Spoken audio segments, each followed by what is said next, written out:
Sebelum kalian menonton video ini, silakan klik tombol subscribe terlebih dahulu.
اهدنا الصراط المستقيم صراط الذين أنعمت عليهم غير المغضوب عليهم ولا الضالين.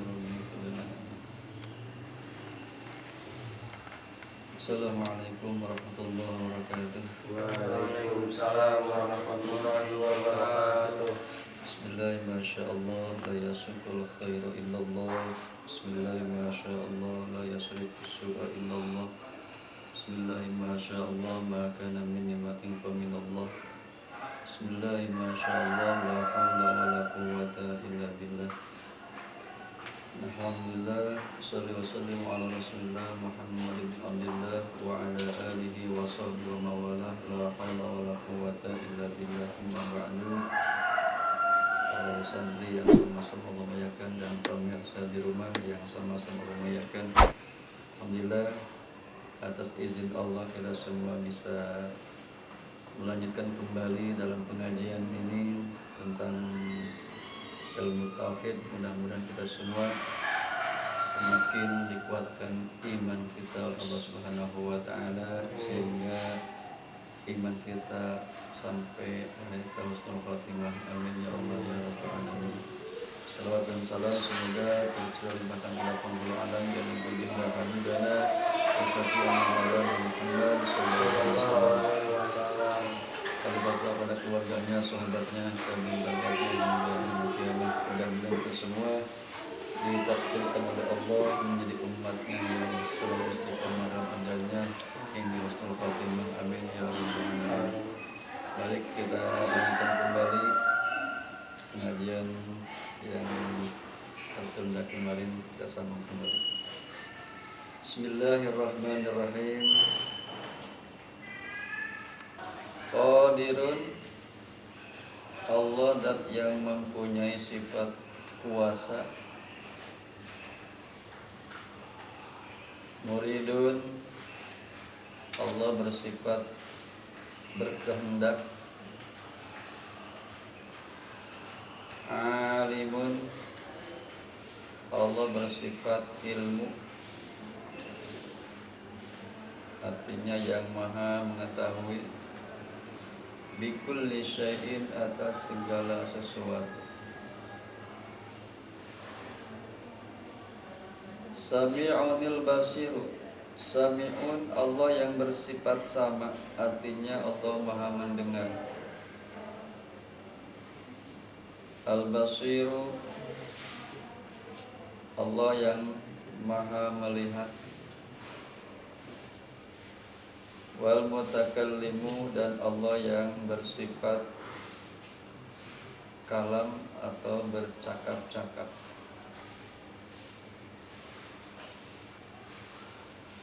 Lahu sifatun,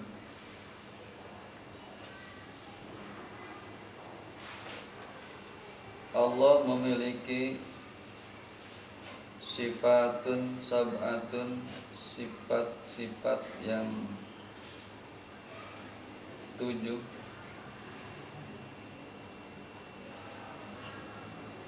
Tantazimu, yang tersusun dalam nazam ini. Apa yang 7 itu? Dari mulai sifat qudrat, iradat, ilmu, hayat, sama, basar, kalam. Itu yang 7.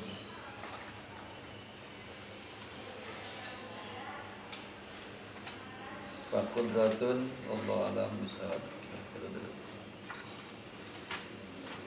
Bismillahirrahmanirrahim. Qala rabbi shrah li sadri wa yassir li amri wahlul 'uqdatam min lisani yafqahu qawli waj'alni waziran min ahli. Allahumma hdina bima rajawtana ya muqallibal qulub, sabit qulubana ala dinika wa ala ta'atika. Subhanaka inni kuntu minaz zalimin. La haula wa la quwwata illa billahil aliyyil. Baik, kita jelaskan kembali yang kemarin masih tertunda ya. Sifat-sifat yang wajib bagi Allah itu semuanya ada 20, mustahilnya 20, jaiznya 1. Di antaranya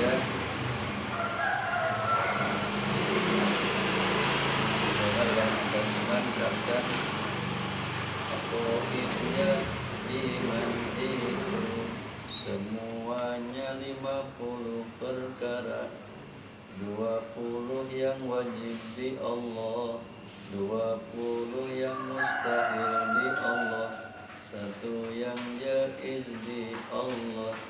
Ini jumlah 41. 4 yang wajib di Rasul, 4 yang mustahil di Rasul, 1 yang jaiz di Rasul. Jadi jumlahnya 9. 9 ditambah 41, jadi jumlah 50. Ini yang 50 disebutnya aqaidul iman. Wajib kita menghafalnya, juga memahaminya atas sifat-sifat yang wajibnya, mustahilnya, juga yang jaiznya. Kemarin yang sifat wajib bagi Allah yang telah kita bahas adalah sifat wujud. Artinya Allah zat yang ada. Mustahil Allah tidak ada. Wujud artinya ada, mustahilnya adam artinya tidak ada. Sifat wujud ini disebut juga dengan sifat nafsiyah. Apa itu nafsiyah? Itu suatu sifat yang tidak bisa dipisahkan antara sifat dengan zatnya. Ibarat kata seperti apa? Peci berwarna hitam nggak bisa dipisahkan pecinya dengan hitamnya, umpamanya. Atau peci berwarna putih nggak bisa dipisahkan pecinya dengan putihnya. Gambaran putih. Contoh gini, peci putih. Ada gak? Ada, berarti wujud. Diambil pecinya, ada gak? Gak ada, berarti putihnya pun gak ada, pecinya pun gak ada. Itu sebutnya nafsiyah. Suatu sifat nggak bisa dipisahkan dengan zatnya. Dari sifatnya Allah ada, mustahil Allah tidak ada. Kalau Allah tidak ada, tidak akan ada alam semesta ini. Makanya mustahil ada, mustahil Allah tidak ada.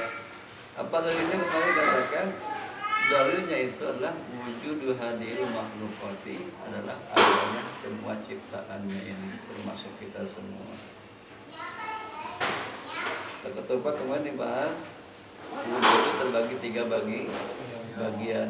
Ada wujud hakiki, ada wujud hidopi, ada wujud aditi. Wujud hakiki ialah wujudnya Allah Subhanahu wa ta'ala, yang tidak didahului dengan tidak ada dan tidak akan diakhiri dengan tidak ada. Itu wujudnya yang hakiki. Beda dengan kita. Adanya kita awalnya tidak ada, kemudian nanti akan diakhiri dengan tidak ada lagi.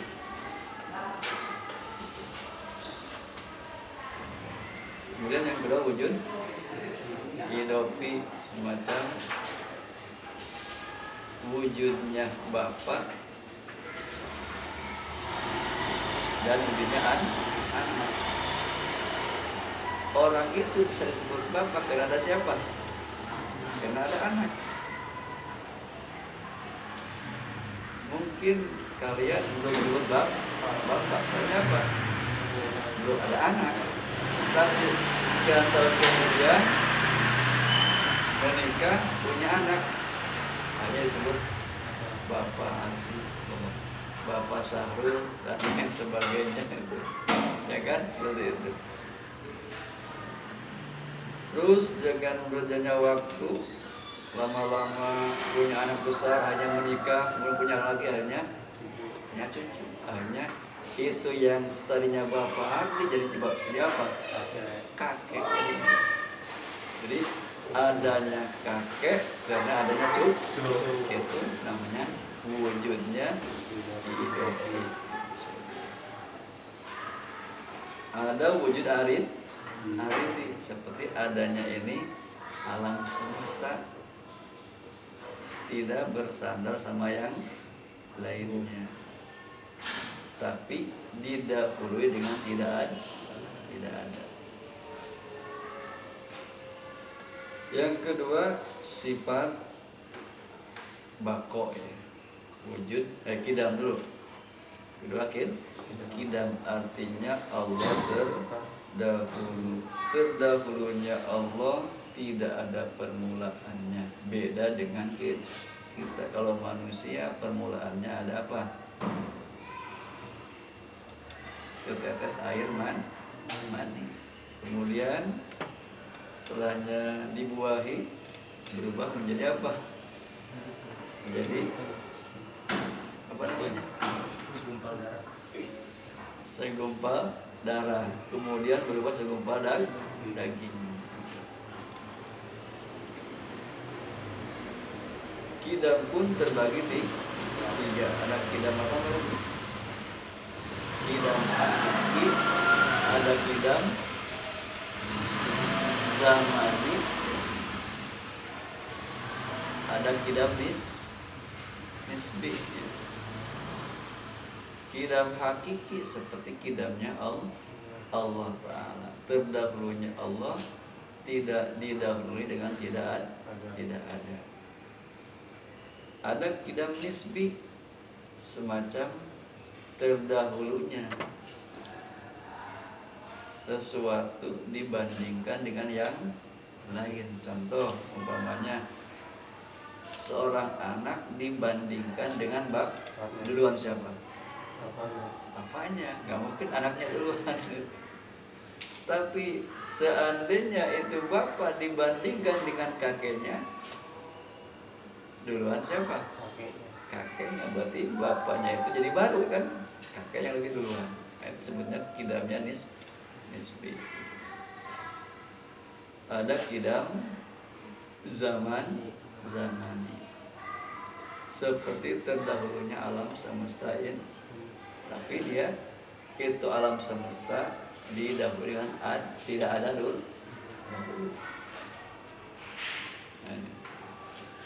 Nah ini alam semesta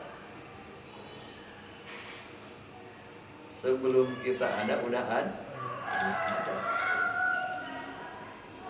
Ya, terkurung dengan waktu, dengan zaman. Awalnya tidak ada. Dalam Al-Quran dijelaskan Allah menciptakan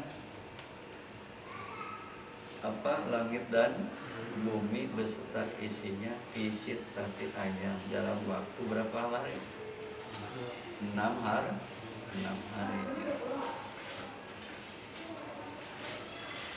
Kemudian yang ketiga, Allah itu sifatnya bako, artinya kekal. Mustahilnya Allah fana. Allah sifatnya kekal, tidak berubah, nggak ada sakit, nggak ada mati. Pokoknya Allah itu kekal. Makanya sifat bako, kata ulama ahli tauhid, itu terbagi tiga juga. Ada bako hakiki, ada bako zamani, ada bako nisbi. Seperti bakonya hakiki, bakonya Allah, kekalnya Allah Subhanahu wa Ta'ala. Jadi Allah kekal selama-lamanya, tidak akan ada ujungnya, tidak ada matinya. Sehingga dalam Al-Quran, dalam surat Ar-Rahman, kullu man 'alaiha fan wa yabqa wajhu rabbika dzul jalali wal ikram. Jadi semua makhluk akan binasa, akan ngalamin mati. Sehingga dalam ayat Al-Quran yang lain jelaskan kullu nafsin dha'iqatul, setiap yang bernyawa pasti akan mengalami kematian. Bahkan malaikat pencabut nyawanya pun akan mati. Siapa yang mematikannya? Kehendak Allah dengan tangannya sendiri. Kata Allah, cabut nyawa kamu dengan diri sendiri. Sampai seperti itu. Dan nanti setelahnya makhluk tidak ada, tinggal Allah sendiri. Kemudian setelahnya makhluk tidak ada, sudah pada mati, bahkan malaikat pun mati juga. Itu Allah menciptakan lagi makhluk-makhluknya. Yang pertama diciptakan siapa? Malaikat Israel yang pertama dihidupkan kembali, kemudian malaikat yang lainnya. Istilahnya dihidupkan kembali, kata Allah, saksikan oleh kalian bahwa mati ini diciptakan seperti binatang ini. Itu dibentukkan seperti seekor kambing katanya. Kemudian sembelih apanya? Kambingnya. Akhirnya mati apanya tuh? Kambingnya. Kata Allah, saksikan oleh kalian bahwasanya ini mati, sudah mati. Ini matinya udah mati. Artinya bahwa semua manusia setelahnya dihidupkan kembali tidak akan mengalami kematian kembali, karena matinya udah mati. Makanya kehidupan yang abadi nanti di akhirat setelahnya dihidupkan kembali itu tidak akan mati lagi. Nah, yang kita pikirkan bagaimana kehidupan nanti yang di alam akhir nanti. Apakah kita bahagia, apakah kita celaka? Harapan kita ingin bahagia. Ada yang namanya apa? Bakonis isbi ya. Bakonnya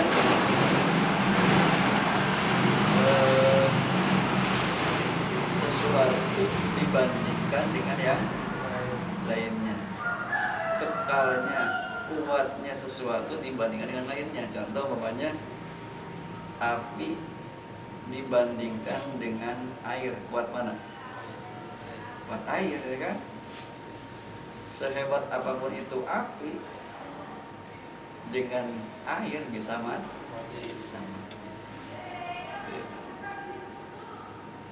Tapi itu bisa mematikan atas kehendak Allah Ta'ala semuanya juga. Api pun bisa membakar karena atas kehendak Allah. Ya buktinya Nabi Ibrahim dibakar, dalam riwayat tidak ada yang terbakar satu rambut pun. Berarti dalam artian ini api tidak membawa bekas tanpa kehendak Allah Subhanahu wa Ta'ala. Makanya hanya Allah yang mampu atas segala-galanya. Ada juga bab-babnya pada zaman kalian zaman.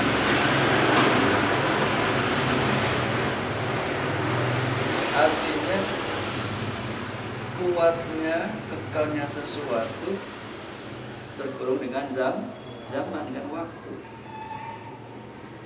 Semacam apa? Surga dan neraka itu tidak bisa rusak, tapi Allah tidak menghancurkan. Kata ulama, semacam apa lagi yang tidak akan rusak itu? Mungkin di manusia apa namanya, ada tulang tunggir. Kata orang Sunda apa? Tulang cungcurungan yang ada di bokong itu kan. Kenapa enggak dihancurkan? Itu kata ulama, Allah akan menghidupkan kembali nanti di suatu saat ketika manusia udah pada mati semuanya, pada alam ba'as, dibangkitkan kembali dari apa itu? Tulang itu yang kecil itu. Kata Allah, kun fayakun, hiduplah kamu hidup kembali gitu. Dari situ muncul kembali gitu kan. Setelahnya dunia ini telah hancur, telah rata, sehingga nanti yang pertama akan muncul katanya siapa? Baginda Rasul pertama muncul dari kuburnya itu. Pas bangkit kata Rasul, aina ummati, di mana umat. Jadi Rasul begitu bangkit ingat sama siapa? Umat. Yang mudah-mudahan kita apa? Termasuk umat yang diingat oleh Rasul. Kemudian Allah itu sifatnya mukhalifun lil khalqi bil itlaq atau mukhalafatun lil hawa hadis. Berbeda Allah dengan makhluknya. Allah Maha mendengar, manusia pun mendengar. Tapi beda apanya? Cara mendengarnya. Mendengarnya manusia hanya sebatas kepada apa? Berbentuk suara. Tapi Allah bisa mendengar kepada benda apapun yang tidak ada suara. Ya mungkin kita nggak tahu kan ya. Jadi bisa ngomong nggak? Kata kita nggak bisa ngomong kan ya. Tapi kata Allah bisa ngomong. Buktinya apa?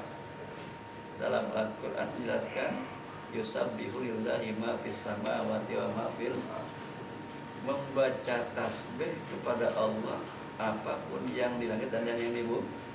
Berarti ini bisa dalam riwayat dikatakan kan, yang kita pakai, yang kita makan itu bisa berbicara. Bahkan dalam riwayat dalam masalah ancaman orang yang menjalankan sholat itu bajunya mendoakan katanya gitu. Andaikan aku tidak ditaklukkan sama Allah, kata itu pakaian, saya pengen lepas dari siapa? Ada orang itu. Coba kalau seandainya kita nggak ditaklukkan, ya pakaian sama Allah Taala kita begitu gagal berarti langsung panjang gitu kan ya. Bentuknya Allah menjaganya, menaklukkannya. Berarti itu pakaian bisa berbicara. Yang kita pakai, yang kita injak itu jadi saksi di yaumul qiyamah. Sehingga dalam riwayat kan, tempat yang kita sering pakai sujud di saat ketika meninggal orangnya itu menangis katanya. Jadi dia merasa ketinggalan apa, kesepian gitu kan.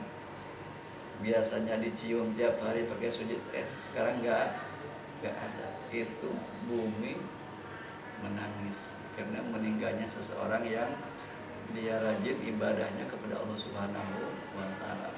Di langit pun lagi apa? Redup.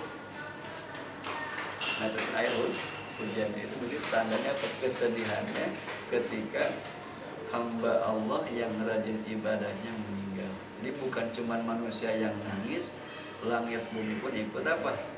Bersedih.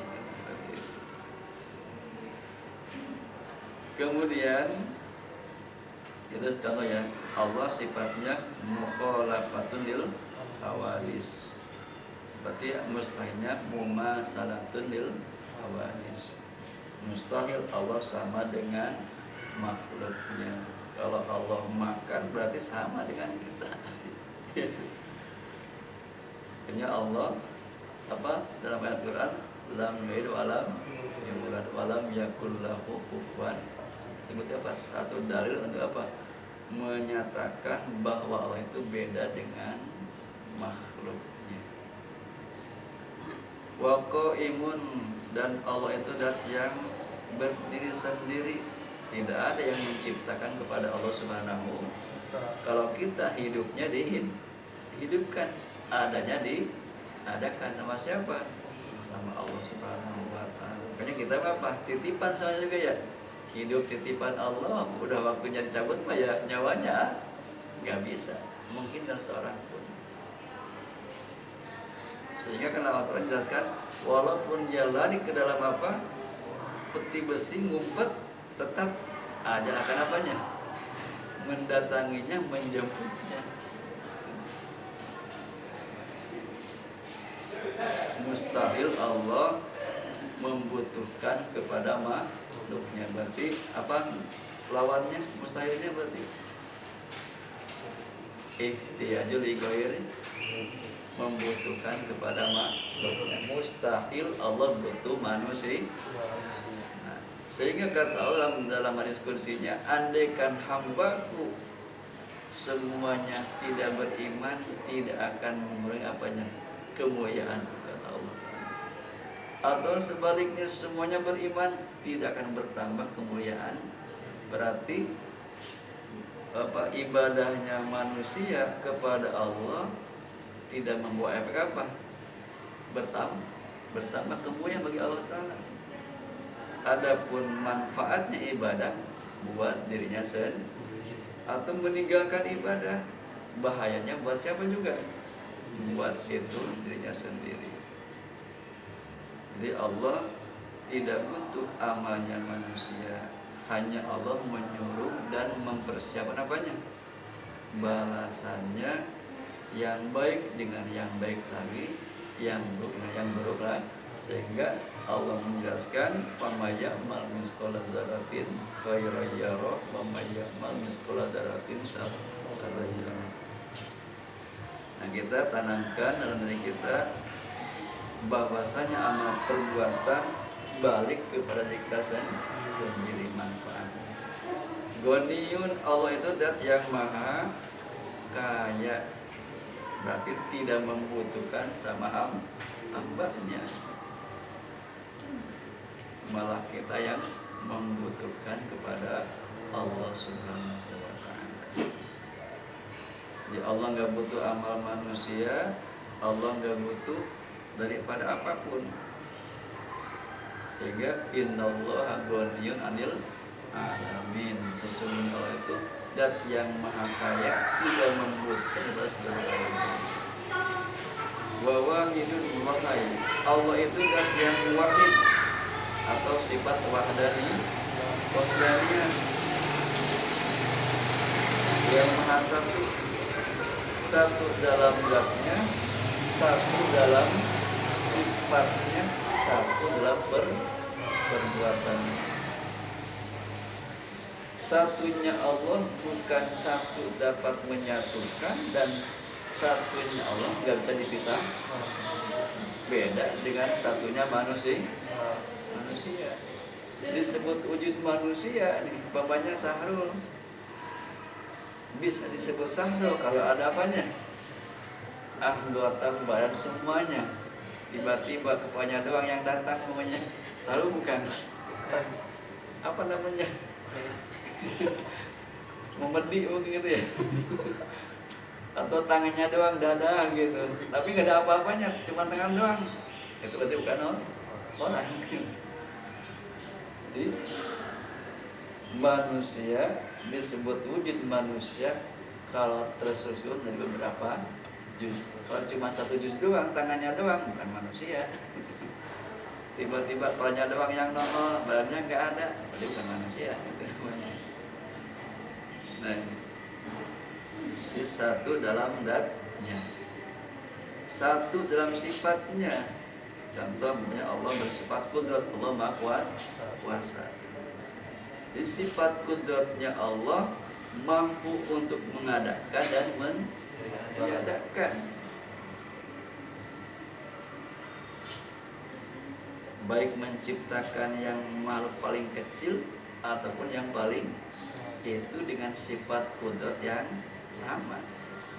Coba kalau kita, kalau untuk menciptakan yang paling besar butuh sama yang lain, tapi Allah mah tidak membutuhkan sama yang lain. Pada zaman sekarang ini ya, seperti apa itu corona kita nggak tahu kan, katanya doang seperti ini kan, kita nggak tahu kan. Itu makhluk yang paling kecil tapi sampai apa bisa menggentarkan dunia. Nah, berarti kita mesti lebih takut sama yang punya apa? Corona itu. lebih takut sama Allah Subhanahu wa Ta'ala. Karena semuanya tidak ada bekas tanpa kudrat dan ibadat Allah. Manusia hanya syariat menjaga. Jika menghendaki tiba kepada dirinya bisa terjadi. Makanya kita minta la haula wala quwata illa billah. Wahayun, Allah itu zat yang maha hidup. Hidupnya Allah disebutnya hidup yang hakiki. Ada sifat apa namanya, hayatnya atau hayat hakiki ya, itu hayatnya Allah Ta'ala. Ada juga apa, nabati, hidupnya tumbuhan. Cirinya tumbuhan hidup ada apanya? Ada getahnya. Selama masih ada getahnya berarti tumbuhan itu masih. Tiba-tiba getahnya nggak ada berarti mati. Hidupnya manusia apa? Dengan napas. Manusia nggak bernapas, mati namanya. Nah, hidupnya Allah tidak bernapas, tidak bergerak, mukholaf atau dil hawa, beda dengan maksudnya. Qadirun, Allah itu zat yang maha kuasa. Allah berkuasa menciptakan alam semesta ini, dan Allah pun mampu mentiadakannya dengan sekejap mata. Sehingga dalam Al-Quran dan Tafsir, idza arada syai'an ayatul lahu kun, jadilah, fayakun jadi. Kun, hilanglah, fayakun hilang. Begitu. Jadi bagi Allah sebelum disebut fayakun udah ada. Kun langsung ada, baru fayakun. Kita makan nggak bisa seperti itu. Nah, ini dibahas secara lebih detail lagi, satu sifat aja nggak mencukupi waktu yang sangat sebentar, harus waktu yang lama. Ini mudah-mudahan yang sedikit kita bahas masalah ini. Yang pertama tadi sifat wujud, kedua qidam, ketiga baqo, keempat mukhalafatul hawadis, kelima qiyamu bin nas, keenam wahdaniyat, ketujuh qudrat ya. Ayat qudrat. Ini begitu dulu. Mudah-mudahan ada manfaatnya, ada baiknya. Salahnya semata-mata yang timbul daripada kebodohan saya sendiri. Ambil manfaatnya, yang baiknya, buang yang salahnya. Khudma sofa da makan. Ambil yang baiknya, yang bersihnya, buang yang salahnya, yang kotornya. Jangan dibawa kemana-mana, buang aja jauh-jauh gitu ya. Mudah-mudahan ini akidah yang disampaikan oleh ulama dalam kitab ini semoga menjadi bekal buat kita semua, bisa membimbing diri kita semua sehingga iman kita tambah kuat, tambah mantap hingga akhir kita husnul khotimah. Amin ya rabbal alamin. Wallahu a'lam bishawab. Ya Rabbi bil Mustafa